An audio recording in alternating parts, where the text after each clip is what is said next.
You know what the problem with humans is? They break. Everything breaks. Sure, but humans break in the most inconvenient ways possible. Their bones snap if you look at them wrong. Their skin tears like wet paper, and don't even get me started on their absurdly limited lifespans. 70 rotations around their star if they are lucky. That's barely enough time to learn how to operate a basic fusion reactor. But leave it to the Vorathian Science Collective to look at these fragile little primates and think, yes, let's make one of those better. Idiots. Complete and utter idiots. I'm Krelthar, by the way, senior xenobiologist for the Galactic Council's Ethics Committee, which means I get to clean up messes like this one. And trust me, this one's going to require industrial-strength cleanser and possibly a few planetary evacuations. It started 6 standard months ago on Research Station Typhon 9, orbiting the human colony world of New Perth. The Vorathians had set up shop there, all official-like with proper permits and everything. They told the humans they wanted to study human adaptability for potential medical applications. Noble cause, right? The kind of thing that makes you feel all warm and fuzzy about interspecies cooperation. What they didn't mention was that they planned to enhance a human to the point where she could survive in environments that would liquefy a Vorathian in seconds. They wanted a weapon. They just called it research because that sounds so much nicer on the funding applications. The subject they chose was Captain Jade Harlow. 32 years old, former military, decorated pilot with a spotless record. She'd volunteered for what she thought was a routine genetic screening program. Standard sign here. Spit in this tube. We will make sure you don't have any nasty surprises lurking in your DNA. Except the Vorathians had other plans. Dr. Vintok, the lead researcher, was a piece of work. Picture a 7-foot-tall mantis with delusions of grandeur and a god complex you could see from orbit. He'd been kicked out of 3 different research institutions for ethics violations, but the Vorathians didn't care. They needed results, not morality. The procedure took 6 weeks. 6 weeks of genetic manipulation, cellular enhancement, and neural augmentation. They pumped Jade full of nanites, rewrote her DNA sequence, and basically turned her into something that wasn't quite human anymore. But here's the thing about humans that Vintok forgot. They are stubborn. Ridiculously, infuriatingly stubborn. The nanites were supposed to make her compliant. Little machines swimming through her bloodstream, making sure she followed orders like a good little super soldier. But at human biology, it's weird, it's messy, it doesn't follow the rule. Jade's immune system fought the nanites for 3 days straight, 48 hours of fever that should have cooked her brain but didn't. Her body temperature hit 10 or 107 degrees, then 100. The medical monitors kept screaming alerts, and Vintok kept injecting her with more suppressants, more control mechanisms, more everything. And then, on the 4th day, something incredible happened. Something that made every xenobiologist in the galaxy simultaneously fascinated and terrified. She adapted. Her body didn't reject the nanites. It didn't accept them either. Instead, it enslaved them, rewrote their programming on a cellular level, and turned them into extensions of her own biological systems. The things that were supposed to control her became part of her, under her control. I saw the surveillance footage. The moment she opened her eyes, I knew Vintok had made a catastrophic mistake. Those weren't human eyes anymore. They glowed, soft blue light, like bioluminescent algae, but brighter, more intense. She sat up on the medical table and every piece of equipment in the room went haywire. Lights flickered, computers rebooted. The neural dampening field that was supposed to keep her sedated just stopped working. How are you feeling, Subject 7? Vintok asked, his translator making his clicks sound clinical and detached. Jade turned her head toward him with a movement that was too smooth, too fluid, like water flowing uphill. My name, she said, and her voice had this quality to it now, this resonance that made your bones vibrate, is Jade. The temperature in the room dropped 15 degrees in 3 seconds. Not gradually, instantly, like someone had flipped a switch on reality itself. Then Tok's mandibles clacked nervously. He was finally starting to realize what he'd created. Yes, of course, Jade, I need you to remain calm while we run some basic motor function tests. She laughed. Actually laughed. And the sound was terrifying because it was so normal. So human, so completely at odds with everything else about her. You need me to remain calm? She asked. That's rich. You pumped me full of enough military-grade nanites to outfit a battalion, rewrite my genetic code without my consent, and now you need me to remain calm?" She stood up, just swung her legs off the table and stood, despite the fact that she shouldn't have been able to move at all. The neural inhibitors should have kept her flat on her back for at least another week. 3 security guards rushed into the room. Big guys, all Vorathian military, armed with plasma rifles and neural disruptors. The kind of firepower that could drop a charging Krillian warbeast. Jade looked at them. Just looked. Didn't say anything, didn't move. Just looked. All 3 rifles melted. The metal just liquefied and dripped onto the floor like water. The guards stared at their empty hands, then at Jade, then at each other. One of them made a clicking sound that I'm pretty sure translated to a very impolite suggestion about what they should do with their careers. "Impressive," Ventek said, and I had to give him credit for keeping his voice steady. "The thermal manipulation protocols are functioning better than expected." "Protocols," Jade repeated. She took a step toward him. "You mean the alien technology you shoved into my body without telling me what it would do? Those protocols? You signed the consent forms." "I signed forms for genetic screening, not for whatever this is." She held up her hand, her very human-looking hand, except now her fingertips were glowing with that same blue light, and the air around her hand was doing something strange. Rippling, distorting, like heat waves over summer asphalt, but cold. "You are angry," Venok observed. "That's understandable. But you need to understand what you have become, what you can do. With proper training, you could be the most powerful being in the galaxy." "I don't want to be powerful," Jade said. "I want to go home." "I'm afraid that's not possible." "Not yet.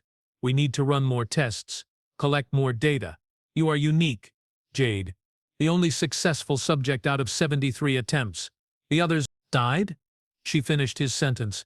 "The others died, didn't they? That's why I'm subject 7.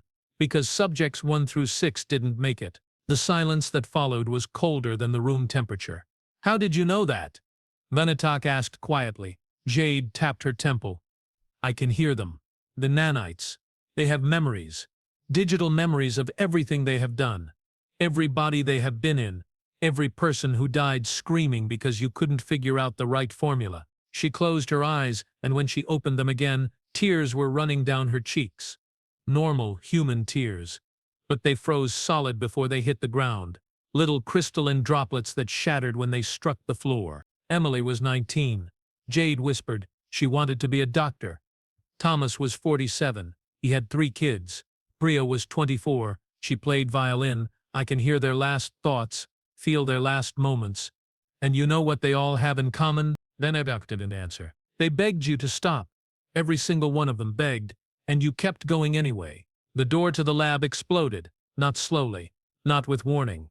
It just exploded, turned into a cloud of metal vapor and superheated gas that painted the corridor outside like abstract art. Jade walked through the smoking doorway like she was taking a casual stroll through a park. Behind her, the lab started to freeze. Ice crept up the walls across the ceiling, covering everything in a layer of frost that crackled and groaned. Station security responded within minutes. 40 guards. Full tactical gear, enough firepower to fight a small war. They formed a perimeter 3 corridors away, set up plasma barriers, and activated every defensive system Typhon 9 had. It wasn't enough. Jade walked through the plasma barriers like they were warm rain. The neural disruptors bounced off her skin. The knockout gas just made her sneeze once, delicately, like she'd encountered dust. "Stand down," the security chief shouted. A Vorathian named Krelazan. No relation. Despite the similar name, "We will use lethal force." Jade stopped walking, looked at the assembled guards, 40 of the galaxy's finest warriors, all pointing weapons at one enhanced human. "Lethal force," she said. "That's interesting, because I'm trying very hard not to use lethal force right now. Do you know how much energy I'm containing? How much power is running through my body at every moment?" She held out both hands, palms up. Above each palm, a sphere of light formed. Pure white light, so bright it hurt to look at. The kind of light that stars make when they are being born. "The nanites calculate that I'm currently generating enough energy to power this entire station for 6 months. And I'm just standing here, breathing, existing. Imagine what would happen if I stopped being careful." The spheres of light grew larger. The temperature in the corridor started rising. Fast. Emergency cooling systems kicked in and immediately started failing. I don't want to hurt anyone, Jade said, and her voice cracked. I just want to leave. Please, just let me leave. Grills unlowered his weapon. He looked at his troops, then back at Jade. Where would you go? Home, Earth, anywhere but here. And if we let you go, what stops you from being a threat to every world you visit? Jade's hands dropped to her sides. The spheres of light vanished. Nothing, she admitted. Nothing stops me. That's the problem, isn't it? Your people made me into something dangerous, and now everyone has to live with the consequences. She started walking again. The guards parted, just moved aside and let her through. What else could they do? You can't fight something like that. You can only hope it doesn't want to fight you. I was watching all of this from the Council monitoring station, 12 light-years away. We'd been tracking Venatok's research for weeks, waiting for the inevitable disaster. The Vorathians had a habit of playing with fire and acting surprised when everything burned down. We need to contain her, Council Administrator Thexpor said. He was a Drellian, all tentacles and nervous energy. Before she becomes a galaxy-wide threat. Contain her how? He asked. Did you see what she did to that door? To the plasma barriers? She's beyond anything we can contain. Then what do you suggest? We just let her wander around the galaxy, potentially destroying everything she touches. I watched Jade on the monitor. She'd reached the station's main hangar. The doors were sealed, reinforced titanium alloy, rated to withstand direct hits from capital ship weapons. She touched the door with one finger. The metal didn't melt. It didn't explode. It just stopped being solid, turned into liquid and flowed aside like a curtain. I suggest, I said slowly, that we try talking to her. She's still human, still rational. She doesn't want to be a monster. She's a weapon, Thexpor insisted. Weapons don't get to choose what they are. She's a person, I corrected. A person who's been violated and traumatized and turned into something she never asked to be, and if we treat her like a weapon, she will respond like one. On the monitor, Jade was standing in the hangar looking at the rows of ships. Small craft mostly, shuttles and personal transports. Nothing big enough to mount a real defense, nothing fast enough to outrun her if she decided to get serious. She chose a simple courier ship. Small, fast, reliable, the kind of thing a pilot would appreciate. She walked up to it, placed her hand on the hull, and something amazing happened. The ship's systems came online. Not slowly, not with the usual boot-up sequence. Instantly, every light, every computer, every engine, all at once. She's interfacing with the ship directly, our technician said. Wireless connection through the nanites. She's not using the controls, she's becoming the controls. Jade climbed into the cockpit, sat down, closed her eyes. The courier ship lifted off the hangar deck without engaging its engines. Just lifted, like gravity had forgotten it existed. How is that possible? Thexpor demanded. Electromagnetic manipulation.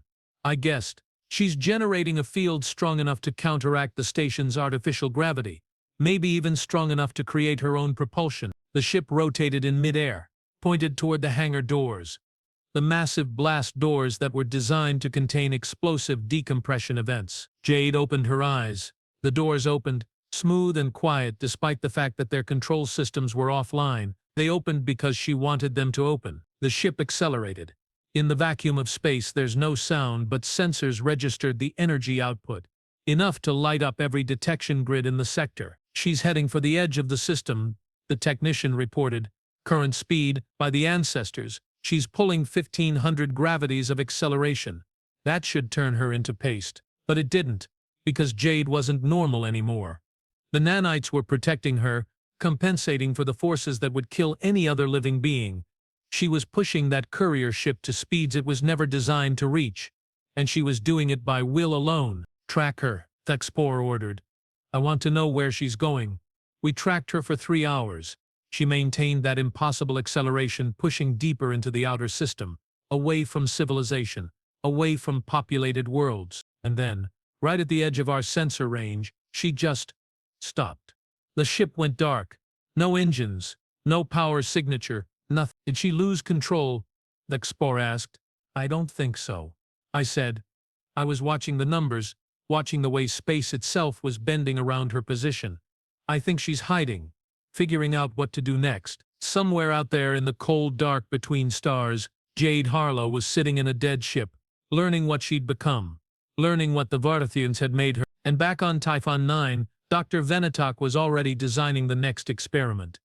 Already thinking about how to replicate his success, how to make an army of enhanced humans who might, just might, be controllable. The fool had no idea what he'd started. None of us did. 3 weeks after Jade disappeared into the outer system, the Vorathian Science Collective made their second massive mistake. They tried to make another one. Subject 8 was a maintenance worker named Riley Chen. No military background, no combat training. Just a regular guy who fixed atmospheric processors for a living and thought he was signing up for a paid study on lung capacity. Poor bastard never stood a chance. I got the emergency alert at 0400 station time. Station Typhon 9 was requesting immediate evacuation protocols. The message was 3 words long. She came back. By the time I convinced the council to send a response team, it was already over. Not the crisis. The station. The entire research facility was just gone. Not destroyed, not damaged. Gone. Like someone had carefully erased it from existence. The only thing left was a debris field and one very angry human woman floating in the vacuum of space without a suit. Let me repeat that, because it bears repeating. Jade Harlow was floating in hard vacuum where the temperature hovers around 3 degrees above absolute zero, where there's no air, no pressure, nothing but radiation and death. And she was fine. Better than fine. She was glowing. This is Krell Thar of the Galactic Council. I transmitted on every frequency. Jade Harlow, can you hear me? The response came immediately. Not through radio. Through my ship's computer. She just hacked into our systems like they were made of paper and spoke directly through our speakers. I can hear you, Krelthar. I remember you. You wanted to talk instead of shoot. I appreciated that. What happened to the station? Silence. Long enough that I thought maybe she'd stopped listening. Then they were making another one. Another person like me, Riley. He was 26, had a boyfriend named Marcus, who worked in hydroponics, loved old Earth music, the Beatles, Queen, things from before the expansion. Her voice broke on that last part. Loved, past tense. Riley didn't make it, I said. It wasn't a question. The process killed him in 40 minutes. 40 minutes of screaming while his cells tore themselves apart, and Vanok just watched. Took notes. Made adjustments for Subject 9. The ship's sensors were going crazy. Temperature readings spiking and dropping randomly. Energy signatures that made no sense.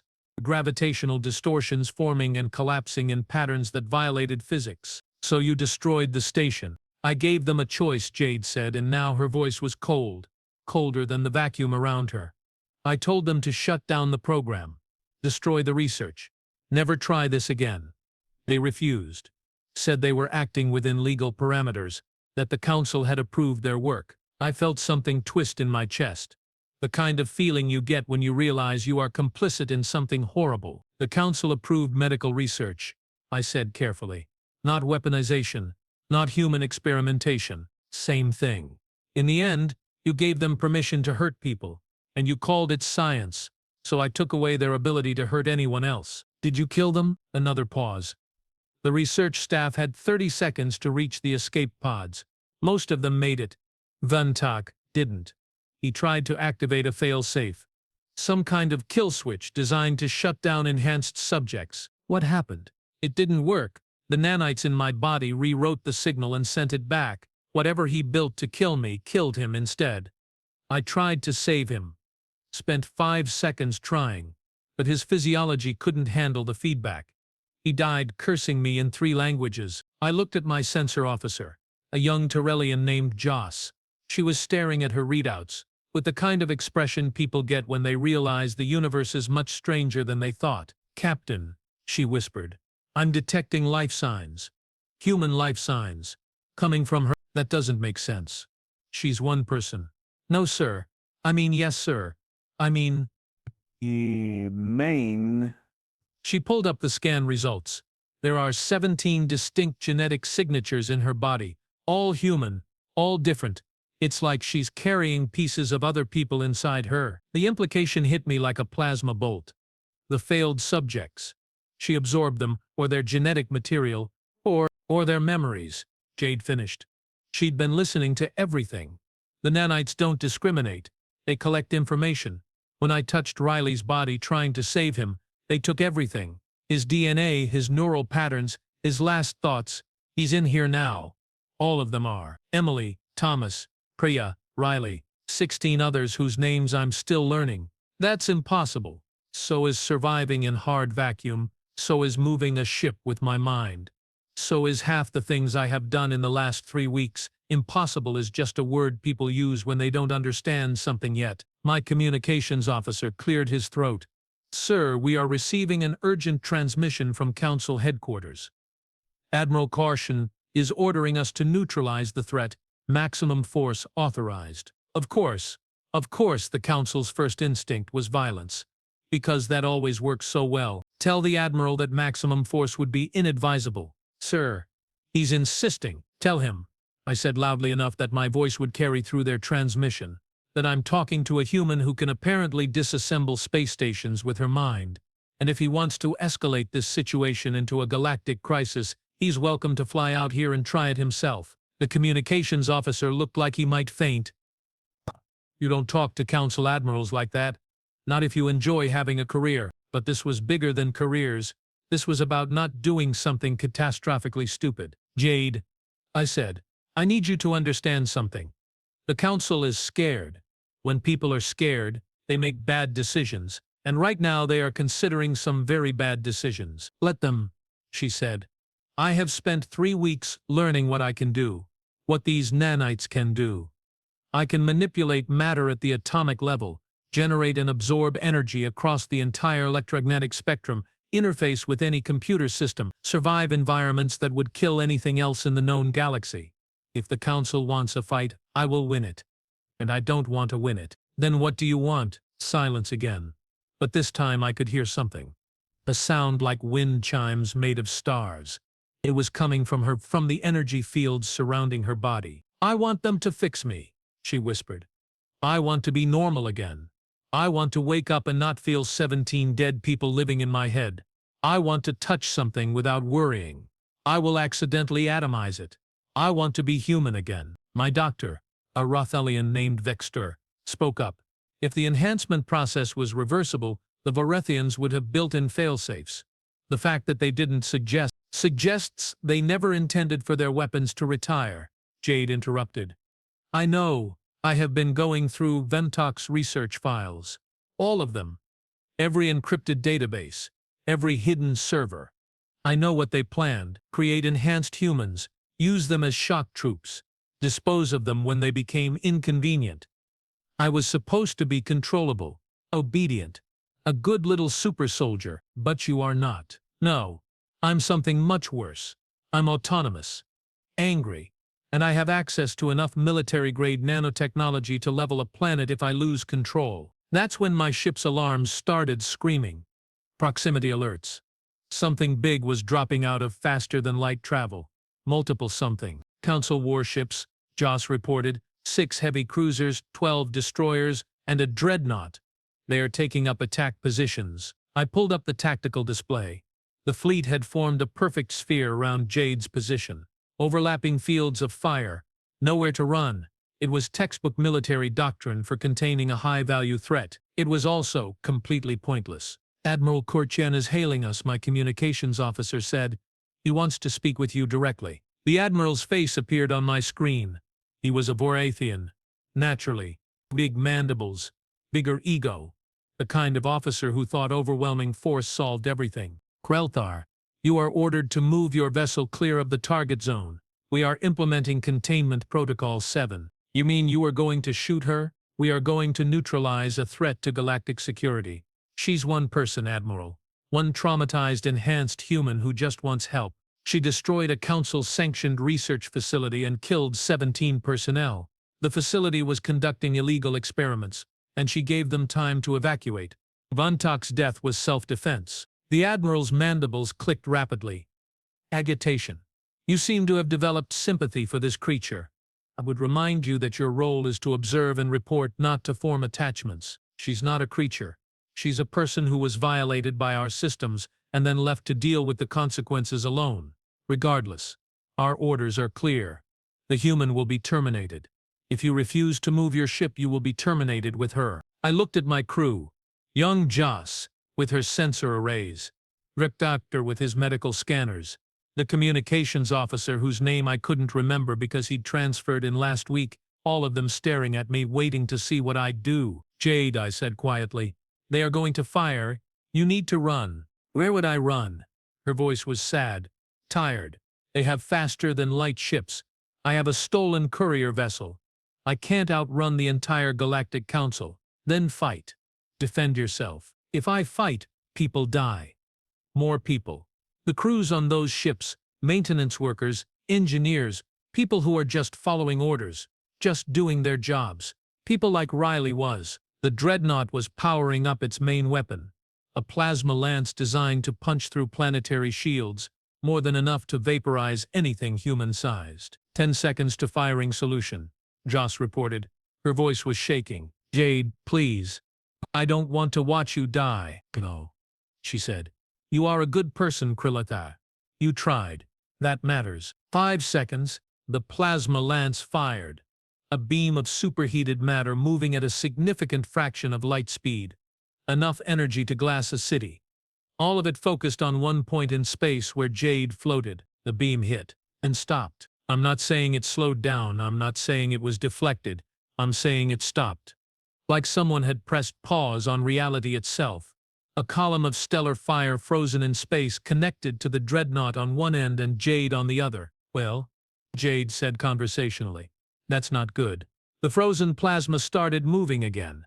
Backward, flowing back toward the ship that fired it, accelerating. The dreadnought tried to shut down its weapon, tried to disengage, but it was too late. The plasma lance inverted, struck the dreadnought with its own attack. Shields flared and died.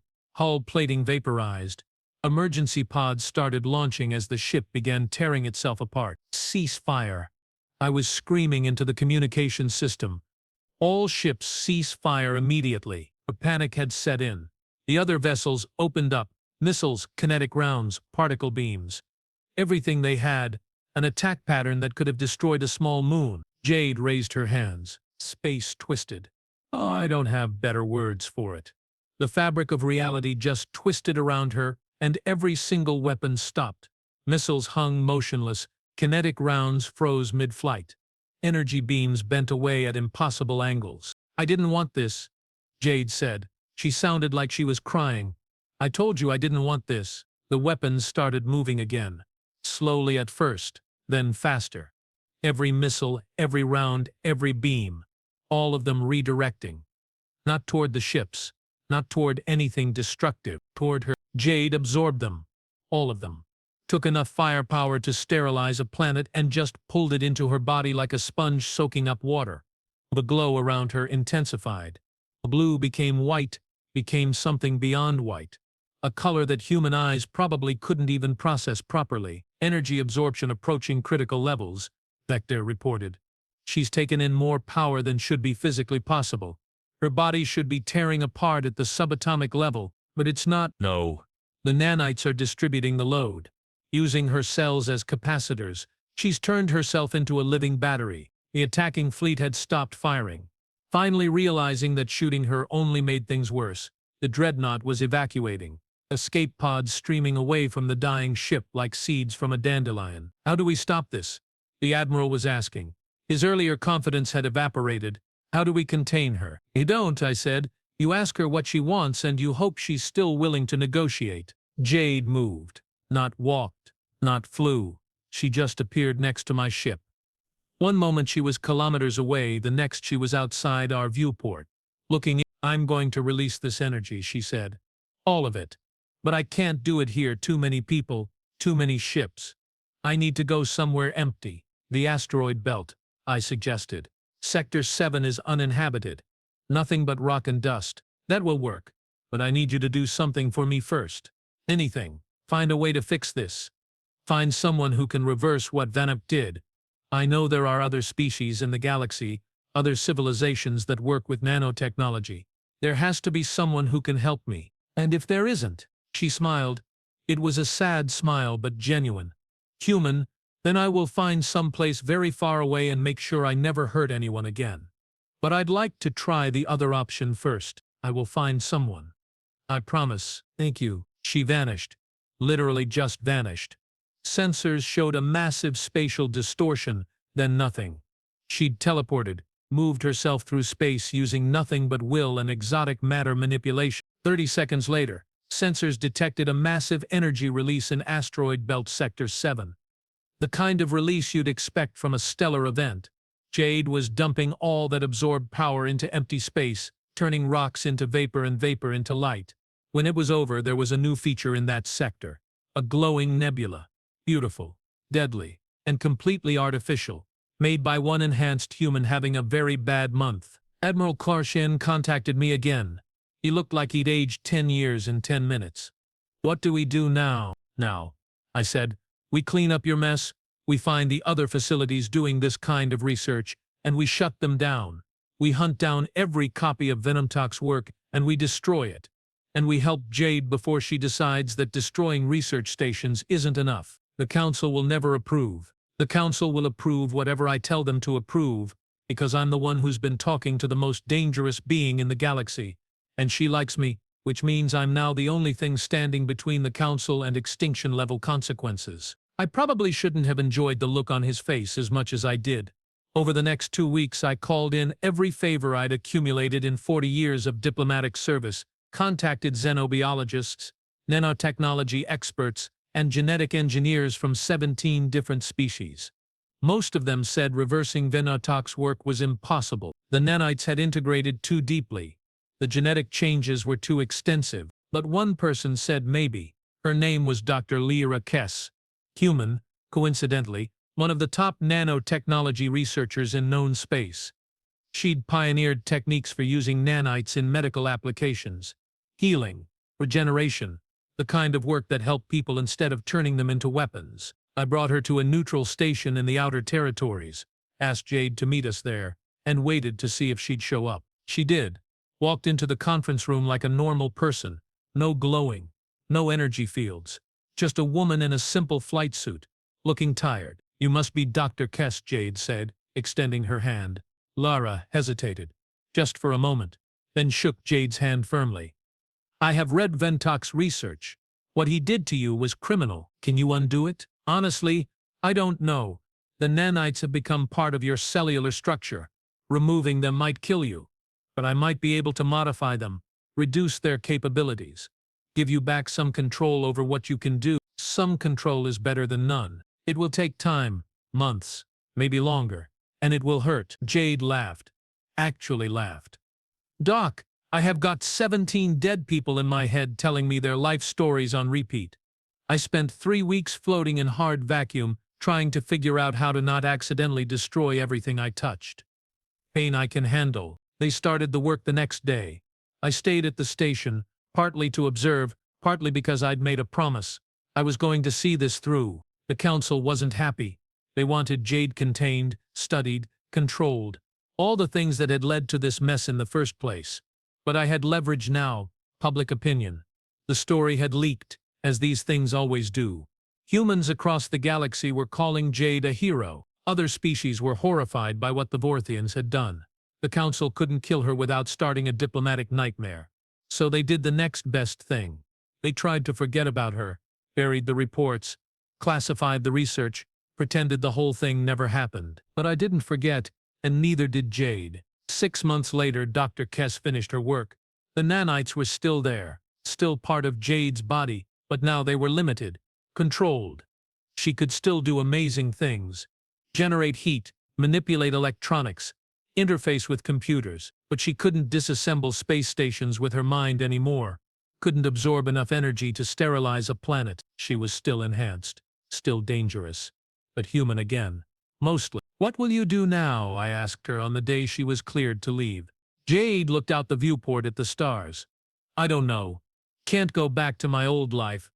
Can't pretend this never happened, but maybe I can help people. Use what I can do for something good. The Council would probably prefer you disappeared. The Council can file a formal complaint. She smiled. I'm going home, to Earth. Going to visit Riley's boyfriend. Tell him what happened. Then I'm going to find the families of the others, Emily, Thomas, Priya, all of them. They deserve to know what their loved ones went through. That's going to be painful. Everything about this has been painful. Might as well make the pain mean something. She left the station on a civilian transport. No fanfare, no escort. Just another passenger heading home. But I knew the truth. The galaxy had changed. Humans had been enhanced before. Sure. Genetic modifications, cybernetic implants, standard stuff. But Jade was different. She proved that humans could be pushed further than anyone thought possible, could survive procedures that should have killed them, could adapt to things that should have been impossible. The Vorathians had tried to make a weapon. Instead, they'd shown every other species in the galaxy exactly how dangerous humans could become, how much potential they had, how much they could endure. Somewhere out there, someone was probably already planning the next experiment, the next enhancement, the next attempt to create the perfect human soldier. And somewhere out there, Jade Harlow was living her life, carrying 17 ghosts in her head, trying to be normal, trying to be good. I hoped she'd succeed. I really did. But I also kept my emergency communication device within reach, just in case, because something told me that this wasn't over. The Jade story was just beginning, and when a human story is just beginning, that's when things get really interesting, or really terrifying, usually both.